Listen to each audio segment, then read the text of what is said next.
Bonjour, mon nom est Marc-André Mercier, conseiller au Récit national Maths Sciences Technologies.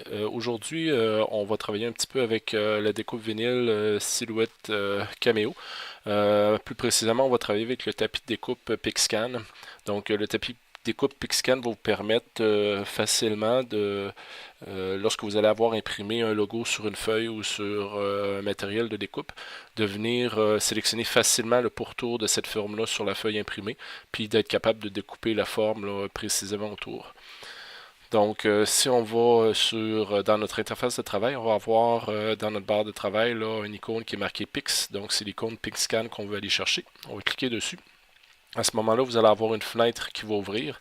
La première des choses qu'il faut faire, c'est calibrer notre logiciel en fonction de l'appareil avec lequel on va prendre la photo. Donc, soit un cellulaire, un iPad ou même un appareil photo. Donc, la première des choses qu'on doit faire, c'est afficher la mire de calibration. Pardon. En cliquant dessus, on va voir apparaître cette feuille-là avec tout plein de pointillés dessus. Cette feuille-là, ce que vous avez à faire, si ce n'est pas déjà fait, c'est de l'imprimer. Donc, tout simplement avec un imprimante papier, vous devez récupérer cette feuille-là. Une fois que vous allez avoir imprimé cette feuille-là, vous la déposez sur une surface et vous allez prendre une photo de cette feuille-là avec l'appareil que vous allez utiliser pour prendre vos photos. Donc, moi, c'est ce que j'ai fait ici. Donc, si on regarde, ce qu'on veut avoir lorsqu'on va prendre la photo, c'est que la totalité de notre image doit contenir les points de notre feuille. On ne veut pas avoir d'espace blanc sur le pourtour, on ne veut pas avoir d'autre chose que la feuille dans notre photo.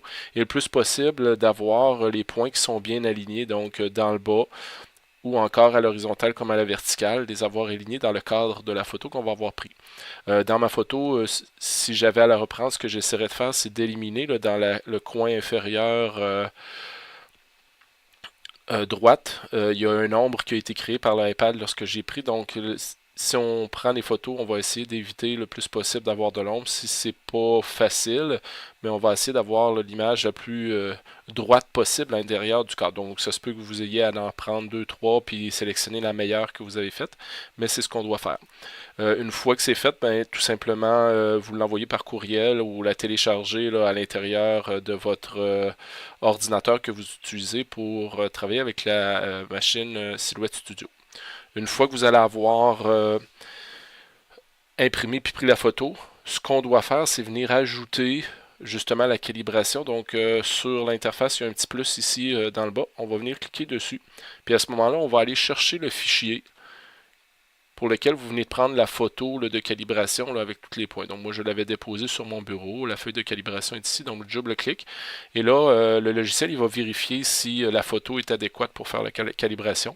Et si c'est correct, ben, vous allez voir apparaître justement, donc ça a été pris avec un Apple, avec les dimensions. Si vous l'avez pris avec un Samsung, ça va être différent. Donc pour chaque appareil que vous utilisez, vous allez avoir une calibration qui a été faite. Par la suite, on va venir importer une image PixScan depuis un fichier. Donc, on va venir cliquer dessus. Préalablement, ce que vous allez avoir fait, bien sûr, c'est de prendre une photo. Donc, si je vais voir un petit peu la photo, donc moi, j'ai déposé sur le tapis de découpe PixScan des logos que j'ai fait imprimer sur des feuilles de papier. Ça aurait pu être sur du vinyle qu'on peut imprimer dessus. Si c'est pour découper pour des autocollants, on l'imprime tel quel, on les place sur notre feuille.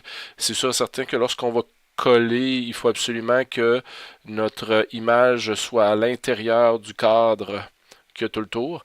Si jamais c'est pour faire un matériau sur lequel vous allez vouloir le mettre sur un tissu, quand vous allez l'imprimer, il faut absolument, lorsque vous allez préparer vos images, c'est de les mettre inversées, donc une image miroir, pour être capable de faire, pour être capable de le transférer sur votre gilet, puis à ce moment-là, il va être imprimé là, de la bonne façon. Donc, tout dépendant de ce qu'on veut faire. Lorsqu'on prend la photo, encore une fois, là, ici, ce qui est important, même si ça dépasse le cadre, c'est pas grave, mais ce qui est très important, c'est d'avoir sur la totalité de votre image tous les repères. Donc, les points noirs qu'il y a un peu partout, c'est des repères pour le logiciel. Puis, lui, il va être capable de situer, par rapport à ces repères-là, à quel endroit sont situés vos logos dans la page. Donc, ça, c'est très important. Et vous ne devez pas couper un petit carré en deux. Il faut vous assurer d'avoir la totalité de la page dans votre image. Donc, ça, c'est pour la prise de photo. Dans notre logiciel, après avoir cliqué sur importer, ben moi mon logo je l'avais placé ici, donc on va double-cliquer dessus ou encore cliquer puis ouvrir. Et là il va apparaître, puis il va charger. Puis si la photo est bien prise, ben vous allez voir apparaître votre image dans un cadre qui vient d'apparaître, qui est le cadre PicScan. Donc, ça se peut que le quadrillage pour vous soit pas là. Ça, c'est des options qui peuvent être présentes ou pas. Donc, ça, c'est pas grave. Mais il faut absolument que tous vos points ici soient présents.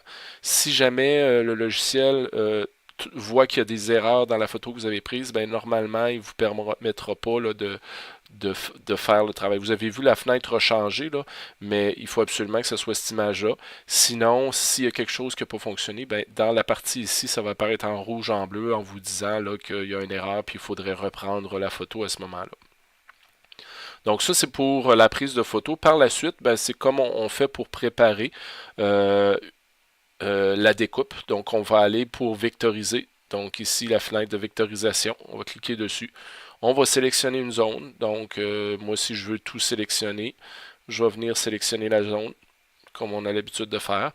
Là, on voit que peut-être le Marvel ne sera pas aussi bien découpé, c'est sûr, il y a des zones grises. Donc, comme à l'habitude, on va venir sélectionner le seuil. Donc, on va peut-être augmenter. Puis là, ça dépend comment on veut que ça soit découpé. Comme là, si vous voyez, il y a probablement de l'ombre dans le dessin. Donc là, il commence à vectoriser une partie qui ne nous intéresse pas. Donc, on va jouer avec ces valeurs-là pour avoir le plus de détails possible. Si c'est difficile à vectoriser tous ensemble, ce qu'on peut faire, on peut annuler la sélection, puis on peut les faire un à la fois. Donc, sélectionner la zone à vectoriser, je vais venir ici, le logo Adventure. Je vais grossir un petit peu pour que ce soit plus facile à travailler dessus. Et là, ce que je vais faire, je vais venir augmenter le seuil pour que mon logo soit jaune au complet. Là, on voit qu'il y a une partie ici. Donc, c'est normal parce qu'il y avait une partie d'ombre autour de l'image. Donc, une fois qu'on est satisfait, on peut venir jouer avec les autres valeurs des fois. Puis une fois qu'on est satisfait, ça va dépendre de ce qu'on veut faire. Est-ce qu'on veut vectoriser la totalité de l'image ou seulement le contour extérieur? Donc moi, vu que c'est un logo que je veux, je vais seulement vectoriser la partie extérieure. Je vais venir ici, vectoriser le contour externe. Puis là, le contour externe, juste pour vous montrer, là, je vais le ramener par après. Si je déplace mon image, oups, on va voir qu'il y a une ligne rouge là, qui passe tout le tour. Je vais grossir un petit peu.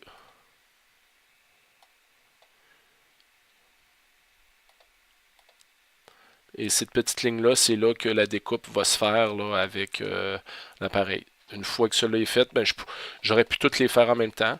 Donc j'aurais pu dire, ben, je les vectorise toutes d'un seul coup, donc sélectionner une autre zone. Puis là, je pourrais dire, ben, moi, finalement, c'est ces deux-là que je veux faire en même temps. Encore une fois, si on veut seulement découper, on va jouer avec le seuil. On va baisser un peu. Et voilà. Et je vais encore vectoriser le contour. Donc là, mes trois sont faites. Par la suite, ben, je vais tout simplement envoyer. Donc la zone vectorisée, la découpe qui va se faire, c'est tout ce qui est en rouge. Donc là, il y a peut-être des éléments que je devrais corriger, là, mais pour l'instant, je ne fais rien. On va s'assurer de prendre le bon médium. Donc présentement, moi, c'est du papier, mais on va choisir si c'est du vinyle. Il va y avoir différents types de vinyle que vous allez avoir de besoin. Donc, de voir un petit peu là, dans les produits qui vont être, si c'est un produit qui peut se transférer. Il faudrait que je vérifie là, sur le matériau que vous avez, l'emballage, ça va être marqué le matériau que vous avez. Puis à ce moment-là, vous allez juste à venir sélectionner le bon matériel. Par défaut, il va vous donner la vitesse, puis par les éléments. Puis là, ben, tout ce qu'on va faire, nous autres, c'est sûr que, bon, c'est l'outil rouge parce que c'est ce qu'on a. On va découper. Donc, la découpe avec la lame automatique. Ce que je vous recommande, c'est de mettre peut-être une valeur. Donc, par défaut, lui, il le met à 2. Moi, je le monte toujours d'une valeur plus élevée. Et par la suite, ben, une fois que ça va être fait, on va tout simplement cliquer sur Envoyer. Et vous allez être capable de l'appareil va découper exactement autour de vos logos. Par la suite, ben, vous pourrez faire soit des autocollants ou encore les enlever là, avec les outils de découpe. Donc j'espère que ces étapes-là vont pouvoir vous aider là, pour faire votre projet.